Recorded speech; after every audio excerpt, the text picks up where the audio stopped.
Imagine a world where humanity has to defend against monsters randomly appearing one day. But obviously not everyone is capable of killing or even lift a weapon against big creatures. And so only a handful of people starts to dedicate their whole life to just fight these monsters, but a fight for the humanity's future where kids and families can again live their normal life without the constant fear. Now sprinkled to the story a main character that becomes those monsters by either just having the same kind of firepower or being able to transform and resemble one of the highest monsters. You definitely now pictured hits like Attack on Titan, Chainsaw Man or Kaiju number 8, or you actually have a taste and imagine one of these. But today I want to talk about a manga that had a lot of interesting ideas and really beautiful and dynamic art.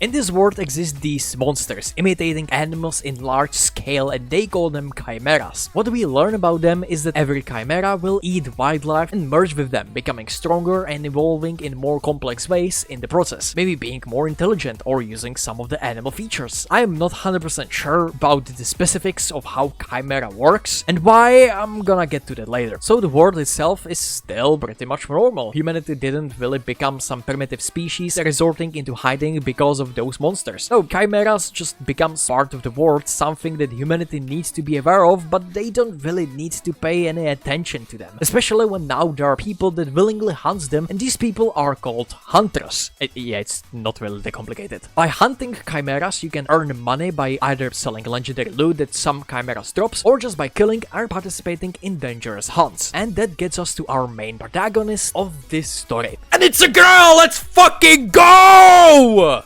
I'm sorry, back to what I was saying. Our protagonist who lives and breathes by hunting. Now I could talk about her character and her backstory and what motivates her and stuff like that, but first of all, I don't really need to do that, it's not that important. Second, if you wanna know something about her, then you can start reading it yourself. And third, there's some problems with this manga that I will get into in later parts of this video. So Yuri isn't some extremely strong hero with a sense of justice, she's just a normal girl that wants to earn some money and buy whatever things she wants, like fine candle or a new rag or some plants and even big house where she can put those things. And of course we can't forget about the booze. Just living a carefree life. Waking up every day, realizing that there is no food and beloved alcohol, so it's time to talk to your friendly neighborhood merchant and get the stock of your essentials. And on your way home, possibly hearing an alarm that there is a chimera in the 7th quarter. So you can go on your hunt, earn some more money and buy more alcohol. Or we can stop for a moment and realize that 7th quarter is literally where her house is, and when she gets there we see her house decimated to the ground. Bunch of brutally killed hunters. And this, a chimera that not only can transform to any animal she desires, but it also has a human form. Something that was believed impossible. An existence of human chimeras. An outcome of that encounter, well, you can go discover it for yourself. Or just use your brain, your 200 years of collective experience, and figure out that she, as the main character, survives. What? Did you thought this is like Attack on Titan or Kaiju 8? Are you stupid? Anyway, Yuri survives, but now she is homeless. No money, no food, no house, no plants, no alcohol, nothing. But luckily for her, a new character shows up, and she is a huge fan of Yuri and decides to help her, or more like make Yuri work for her. And this is the beginning of an amazing story about a hunter Yuri who wants to take revenge on a chimera that destroyed her house, and coordinator Shikura that wants to climb up in the Hunters Association and become the #1. One big issue that can be seen as soon as you start reading is how short this manga is. It has only 37 chapters, and from everything I have just said, it is a pretty big and ambitious story with lots of ideas, huge world, mysteries, characters, and so on and so forth, and all of that seems extremely rushed, almost as if this whole manga was axed.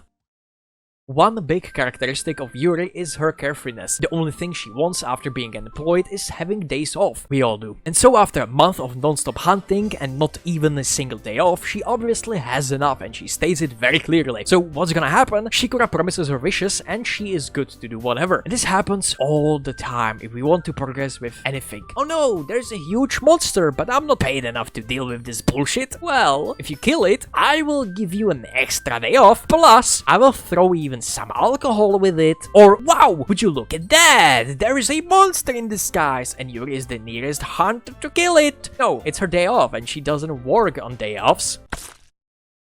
Ooh, yep, you're getting into trouble. She always gets persuaded by something she wants so that we can get more plot. And I don't really care that much about this. I'm kind of fond of her character and I like her cockiness and how she deals and answers to everything. I find it very funny. But as it goes on, it gets extremely repetitive and also very irritating. But I still do love her. You see, Far East Chimera is not perfect manga, and I'm doing a really bad job at writing scripts. And as I said, the biggest reason for it is how short it is. It introduces semi-original story with interesting characters, with some of them I didn't even talk about. It shows you a huge threat that isn't supposed to exist, and it creates the curiosity of the world. Where did these monsters came from? How is there a chimera with human features? What's her origin? What's her backstory? And are there any creatures capable of coexisting with humans? Is there even more of human chimeras? And if so, why? And so on and so on and so on. It introduces you into this huge and interesting world with lots of characters and ideas that really disappoints you as you continue reading. Something that I personally liked was the character design. They may seem pretty generic, but there is just something about that art style that's making them look really good. And yeah, the art is fucking incredible, the fights are dynamic, easy to follow, and I'm a sucker for any play with your art outside of panels. I absolutely love this way of storytelling. But unfortunately, all of that won't change the dumpster fire it became.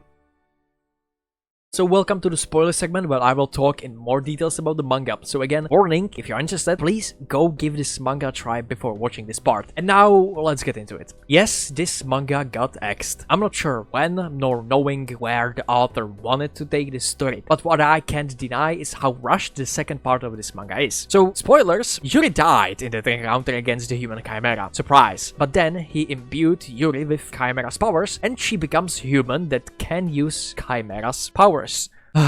Damn, I peaked at writing. Now the biggest question is why? Why does he have such power? And why he decides to basically revive her with Chimera's genes? And this is answered in like 2 chapters and the very end, right before he dies. So this information essentially becomes meaningless, which makes it even more frustrating because everything that you learn about Yuri's powers and other human chimeras is the most interesting part of this manga. You learn that every human chimera they encountered was just a human in the past, also meeting with that one human chimera that has the ability to change humans to chimeras. Firstly, there is no change, but the more you use the power, the more you became chimera, and once you became one, you are now immortal. You cannot age, so you cannot die. And this is the reason why every human chimera we see is hostile, because they have been living like this for so long, they essentially forgot how to be human. So this world is even older than you initially thought, because the first human chimera may have slept for even hundreds of years. The only reason why this guy is transforming all these humans into chimeras is so that he can find a human vessel for his mama. Unfortunately, any connections with his actions and other normal chimeras are non-existent. The only information we know is that Ku, his name, was a weapon to fight against chimeras, who was originally born with both human and chimera's genes. So it's nice to know his origin, but the origin of chimeras doesn't exist. Feels like they are not part of the bigger picture. They just exist and have existed for many years. Why do you care? They are monsters. They have no origin. That's it. Now please, pay attention to this backstory. The worst part is that everything in this manga is unfortunately fated to have almost no explanation and no closure. I've talked about chimeras, they are not the main focus. The main focus are the human chimeras, but we don't get enough screen time and proper development before we get to the ending. Characters, they exist, some of them. This whole time there is actually one more character in our roster, Yuri, Shikura, and Sousou. And this guy Sousou is very mysterious, very suspicious. And why wouldn't he? He kinda glimpses over Yuri's powers like it is a normal day. Yes, of course, you have Chimera's powers. What's weird about it? And later on, you learn that he worked for a bad guy because of some reasons, and his mission was to bring Yuri and experiment on her. But the funny part is that he basically doesn't exist in this manga at all. He appears in only 14 chapters and is there like a background noise, nothing else. He has even less screen time than Nobara after Shinjuku arc. And after that whole incident is over, just vanishes because his storyline is now over, guys. GG. And the same is applied to this guy. That is the current number 1. And everything about him and how he is used in the story is just horrible. So basically, his first introduction, pretty normal. Yapping and big reveal. Classic, nothing wrong with that. Next, Yuri uses her powers, and he is the only one seeing it. So he approaches her to duel her and possibly even kill her. This is also a good showcase of how strong he is and how much Yuri lacks of knowledge and experience. But all of this epic fighting and getting to a corner tunnel from which is impossible to get out of because there is literally the best hunter in the world trying to fucking kill you because he knows that you can use Chimera's powers. All of that was just him testing her if she is dangerous or not. And now they are big buddies. If whenever you are gonna be in a pickle, just call me and I will be there. And you know what? Fuck you, because you won't. The next time we see this guy is for him to save the day and do the most predictable arriving at the last minute and save the main protagonist. And that's it. That's everything that you get from this character. If you believe there is something between those two encounters, there is nothing. Also, do you remember how I mentioned the Hunters Association? Well, that's cool, because that's the only information you are getting. Not because I'm lazy to talk about it, but because this manga never fucking explains it. They mention it once and never again. How many people are there in that organization?